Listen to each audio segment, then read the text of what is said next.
दुनिया का सबसे बड़ा मुस्लिम महागठबंधन। मोदी के खिलाफ 35 करोड़ मुसलमानों की रणनीति तय। हिंदुओं को तोड़ो, मुस्लिमों को जोड़ो। अब कोई शिया सुन्नी नहीं, कोई देवबंदी बरेलवी नहीं। तुम लड़ते रह जाओगे, तुम देवबंदी, तुम काफिर, तुम मुशरिक, तुम अहले हदीस के झगड़े में पड़कर रह जाओगे। असल मैटर को भूल जाओगे कि हम मुसलमान हैं। 2019 में मोदी के खिलाफ सबसे बड़ी ऐलान जंग। 25 करोड़ आपके नहीं, आपकी 35 करोड़ की तादाद है हिंदुस्तान। उत्तर प्रदेश के बुलंदशहर में मुसलमानों के सबसे बड़े सम्मेलन में तय हुई रणनीति। सोशल मीडिया में जो खुलासा सामने आया, उसमें 2019 के चुनाव में मोदी को सत्ता से हटाने का फॉर्मूला तय हुआ। इसी सम्मेलन में एक मौलाना मुसलमानों को उनकी ताकत का एहसास कराते हुए कहता है कि सभी मुसलमान एक साथ रहते तो एक चाय बेचने वाला देश का बादशाह नहीं बन पाता। अगर आप मुत्तहिद होते तो एक चाय बेचने वाला आपका गुरु नहीं होता, आपका बादशाह नहीं होता।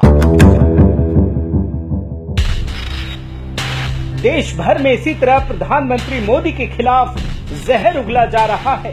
देखिए किस तरह मुसलमानों के सम्मेलन में मौलाना जर्जिस सिराजी नाम का ये मुस्लिम धर्मगुरु पीएम मोदी को आतंकवादी बता रहा है।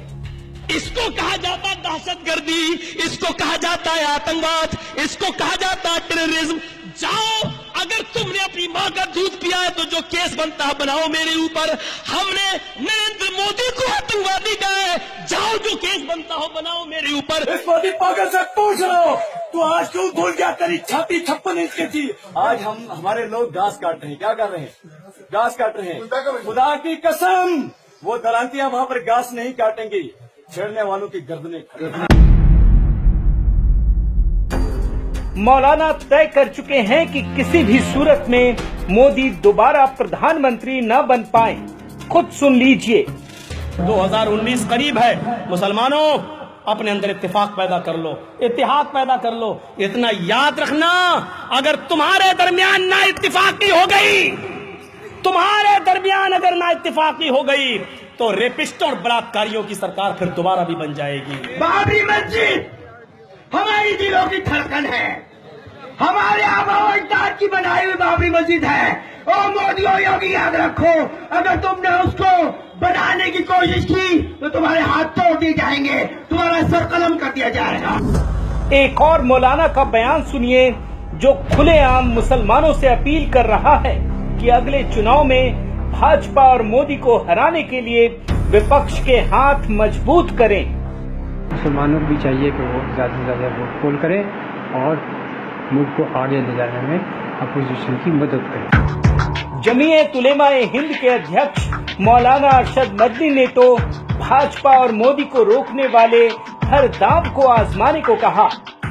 कहीं बीएसपी का बढ़ रहा है उसे आगे बढ़ा दो, कांग्रेस का बढ़ रहा है उसे आगे बढ़ा दो, समाजवादी पार्टी का बढ़ रहा है आगे बढ़ा दो, आपका आगे बढ़ रहा है आगे बढ़ा दो, बीजेपी को न आने दो।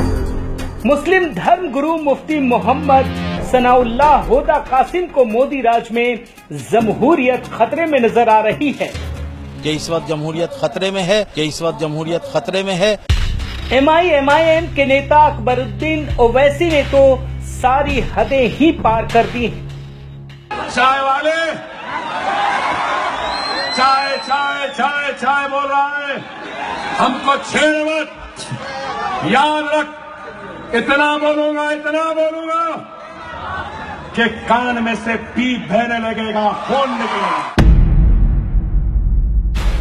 तो देखा आपने किस प्रकार देश भर के मुस्लिम धर्मगुरु और नेता मोदी को हटाने की साजिश में लग गए हैं। ये उसी रणनीति का हिस्सा है जिसमें 90% मुसलमान हिंदुओं को सबक सिखा सकते हैं, जिसे कांग्रेसी नेता कमलनाथ ने टॉप सीक्रेट मीटिंग में कहा था। आज मुसलमान समाज के अगर 90% वोट नहीं पड़े तो हमें बहुत बड़ा नुकसान हो सकता है। इनसे सावधान रहने की जरूरत है, कहीं ऐसा ना हो कि ये लोग अपने मंसूबों में कामयाब हो जाएं, फिर इस देश में दोबारा कोई मोदी पैदा नहीं होगा।